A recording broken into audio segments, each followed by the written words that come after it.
Bismillahirrahmanirrahim. Assalamualaikum warahmatullahi wabarakatuh.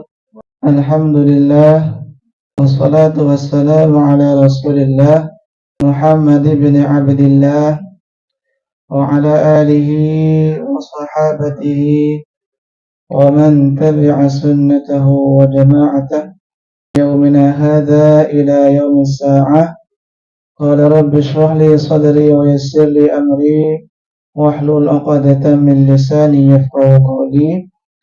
Amma ba'du fa ya ibadallah, usi nafsi wa iyyakum bitaqwallahi faqad fazal muttaqun wa la tamutunna illa wa antum muslimun. Alhamdulillah, segala puji syukur hanya kepada Allah Subhanahu wa taala. Kita diperjumpakan oleh Allah Subhanahu wa taala dalam majlis ini dalam rangka dua hal utama. Yang pertama tadi disampaikan bahwa pengajian, kemudian yang kedua pengajiannya dilaksanakan di rumahnya Pak Bianto almarhum beserta keluarga di rumah ini, tentunya juga dalam rangka takziah. Kita bermohon kepada Allah Subhanahu wa taala sebelum kita mulai kajian ini, almarhum Pak Bianto diampuni segala dosa-dosanya oleh Allah Subhanahu wa taala, diterima amal solehnya, ditempatkan di tempat terbaik di sisi Allah Subhanahu wa taala. Bapak Ibu rahimakumullah, pada kesempatan kali ini kita akan membahas tentang takziah. Seperti yang sudah kami tulis di buletin itu, hikmah dan tujuan takziah. Bapak Ibu rahimakumullah, apa itu takziah? Dari beberapa definisi yang kami temukan, definisi ini yang kami sebutkan dalam tulisan ini bisa dibilang hasil kesimpulan dari beberapa bacaan. Jadi takziah itu adalah menghibur keluarga mayit, mengajak mereka untuk bersabar dengan janji pahala yang Allah sediakan, membujuk mereka untuk ridha dengan ketetapan dan takdir Allah Subhanahu wa taala.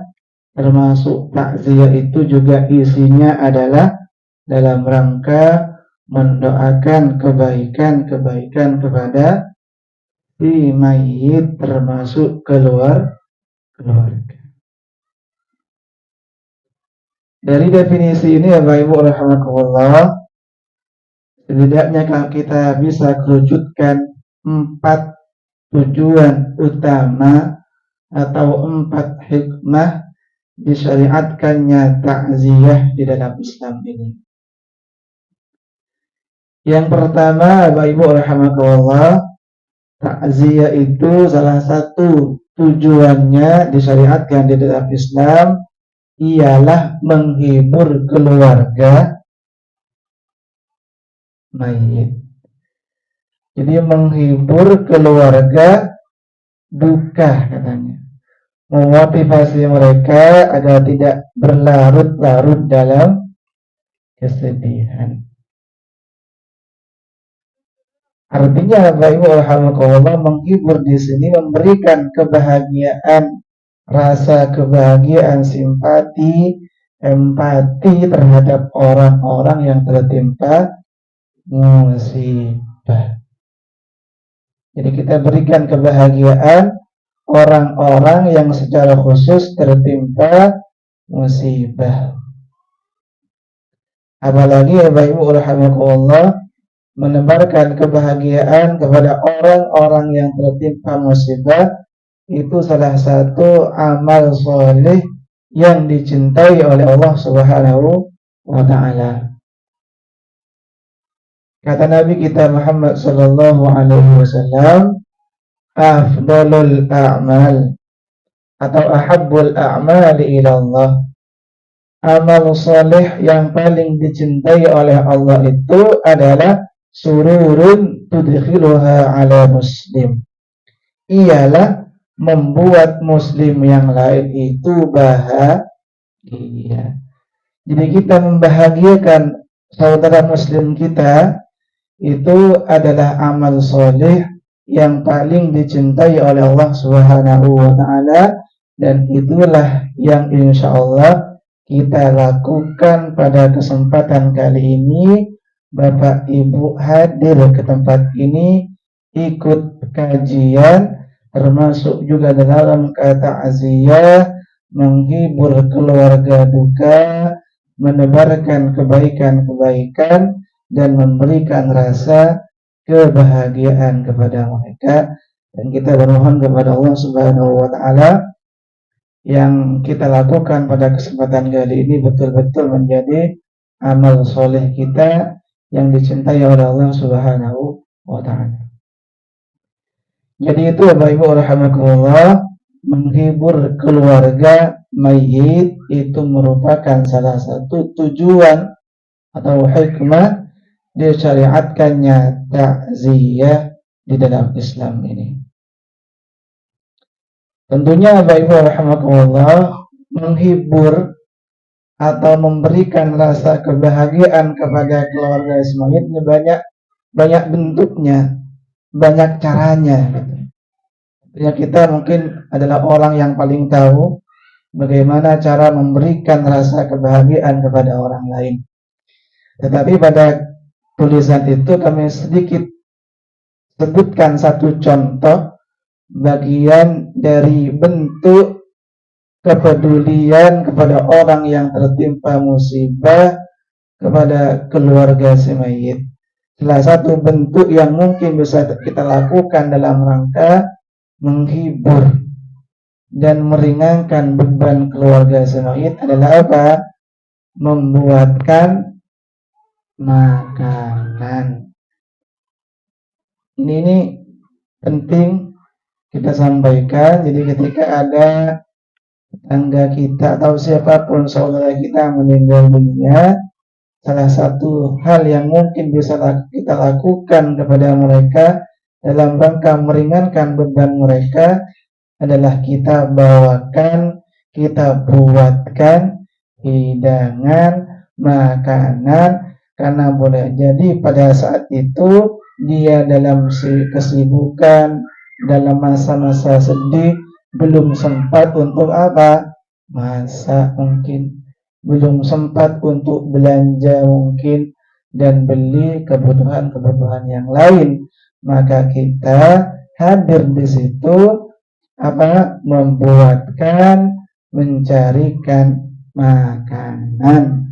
Dan inilah yang pernah diajarkan oleh Nabi kita Muhammad sallallahu alaihi wasallam. Satu ketika sepupu Nabi, yaitu Ja'far bin Abu Talib. Abu Talib ini kan saudaranya Abdullah gitu. Abdullah ayahnya Jadi Ja'far bin Abu Talib, Ja'far punya saudara namanya siapa? Ali bin Abi Thalib gitu. Jadi Ja'far bin Abi Thalib sepupu Nabi ini meninggal dunia syahid di satu peperangan. Kemudian Nabi berpesan kepada sahabat-sahabat yang hadir di situ, kata Nabi, "Isna'u li ali Ja'far ta'aman." Wahai sahabat-sahabat sekalian, kata Rasulullah, buatkanlah makanan, antarkanlah makanan kepada keluarga siapa? Ja'far, si mayit ini. Kenapa kata Nabi? Karena keluarga Ja'far saat ini sedang tertimpa perkara yang menyibukkan mereka. Artinya keluarga duka, keluarga mayit, keluarga Ja'far ketika itu mungkin dalam berbagai macam kesibukan, masih masa-masa duka. Maka Nabi kemudian berpesan kepada sahabat-sahabat yang lain untuk membuatkan menghidangkan makanan. Ini salah satu contoh saja dalam rangka menghibur atau meringankan beban keluarga mayit, dan tentunya masih banyak contoh-contoh yang lain. Insyaallah Bapak Ibu lebih paham contoh-contohnya. Kemudian Bapak Ibu rahimakumullah, yang kedua, yang pertama tadi kan takziah, tujuannya adalah menghibur keluarga mayit. Bentuknya macam-macam. Kemudian yang kedua, tujuan takziah itu adalah memberikan nasihat kepada keluarga mayit agar mereka apa? Bersabar. Walaupun ini berat Bapak Ibu ya. Sabar itu berat, tapi tetap harus disampaikan. Sebagaimana tadi dibacakan ayat gitu, surah Al-Baqarah tadi, surah Al-Baqarah ayat yang kedua 155 gitu. Allah akan berfirman, "Wala nabluwannakum bi syai'in minal khawfi wal ju' wa naqsin minal amwali wal anfusi wath thamarat wa basyiris sabirin." Jadi Allah sudah menegaskan, wala nabluwannakum, sungguh kata Allah, kami pasti akan menguji kalian. Pasti udah itu. Jadi ujian itu bagian dari sunnatullah gitu. Bagian dari kebiasaan Allah, ketetapan Allah. Wala nabluwannakum bi syai'in minal khauf. Niscaya akan kami uji kalian dengan khauf, dengan rasa takut, wal ju', dengan rasa lapar, wa naqsim minal amwal, kekurangan harta, wal anfus, dan diuji dengan jiwa. Artinya ada salah seorang kerabat kita yang meninggal dunia, itu bagian dari ujian yang Allah pasti berikan kepada kita semuanya. Wa basyiris sabirin, berikanlah kabar gembira kata Allah kepada orang-orang yang sabar. Siapa mereka? Orang sabar itu alladzina idza asabathum musibah, yaitu orang sabar itu apabila mereka ditimpa musibah, mereka berkata, qalu inna lillahi wa inna ilaihi raji'un. Inna lillah, sesungguhnya kami adalah milik Allah, wa inna ilaihi raji'un, dan hanya kepada Allah lah kita akan kembali. Jadi milik Allah, ya wajar kalau kembalinya juga hanya kepada Allah. Itu orang sabar tuh. Nah, pentakziah gitu, ketika mereka bertakziah, mereka memberikan nasihat-nasihat kepada keluarga jenazah tadi, keluarga mayit tadi, untuk bersabar bahwa meninggalnya anggota keluarga mereka itu bagian dari apa? Ujian dari Allah Subhanahu wa ta'ala.